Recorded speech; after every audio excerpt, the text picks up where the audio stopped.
the US Congress and presidential elections. Voting, the people's chance to decide who they want to run their country and represent their interests. But how does it work in the United States of America? Across the pond, voting is quite different. Like the UK Parliament, the United States Congress has two houses, the House of Representatives and the Senate. Unlike the UK, there are public elections for both houses, and a third separate election is held to choose a president. In the US, the president is both the head of state and the head of government. In the UK, these roles are carried out separately by the monarch and the Prime Minister. The House of Representatives in the US Congress is designed to give a voice to the people of every local voting region of America. Members of the House of Representatives stand for re-election every 2 years. Each state is split into districts, and each district votes for one representative. The number of districts depends on the population of each state. For example, California, the most populous state, is split into 53 districts, so has 53 representatives. But Alaska, which is huge but has a really small population, only has one district and therefore only one representative in the House. Like the UK House of Commons, the election system is first past the post, so the candidate with the most votes in each district wins a seat in the House of Representatives. The party that wins a majority of seats in the House takes control. The ideal situation for a president is that the House is controlled by their own party. However, with elections held every 2 years, there's always a midterm election in the middle of a president's time in office.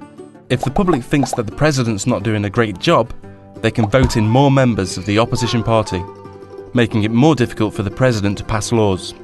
The Senate in the US Congress, like the House of Lords in the UK Parliament, is sometimes called the upper house. George Washington described the Senate as the saucer that cools the coffee, meaning that it's their job to scrutinise and question all proposals made by both the House of Representatives and the President, before voting to decide whether they should proceed as law. Senators, like members of the House of Representatives, are also elected to their seats by the public. Senators serve 6-year terms, and elections are staggered, so every 2 years, a third of the senators run for re-election. Each state is represented by 2 senators, regardless of its population. And again, the first past the post voting system is used, so the candidate with the most votes wins. So how do Americans choose their leader? Well, presidential elections take place every 4 years. The 2 main parties, the Democrats and the Republicans, host big get-togethers where they choose their presidential candidate, the person they think will be the best leader for the nation. The winning candidate then chooses their vice presidential candidate, also known as their running mate, to help support the campaign. Presidential candidates usually choose someone with different areas of skill or knowledge, so they present voters with the best package. Together, they're known as a ticket. Presidential candidates from both parties then start out on massive election campaigns to gain as much voter support as possible. They travel across the country and hold great big campaign rallies where they set out their policies and their ideas for the whole country. These campaigns cost money, lots of it.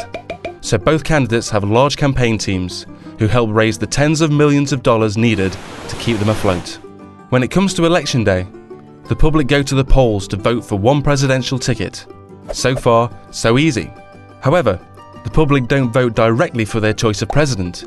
Instead, a system called the Electoral College is used. Each state is allocated a number of electors that will make the final choice. A state has the same number of electors as it does senators and representatives. In most states, all the electors will vote for the presidential ticket which received the most support in the public vote.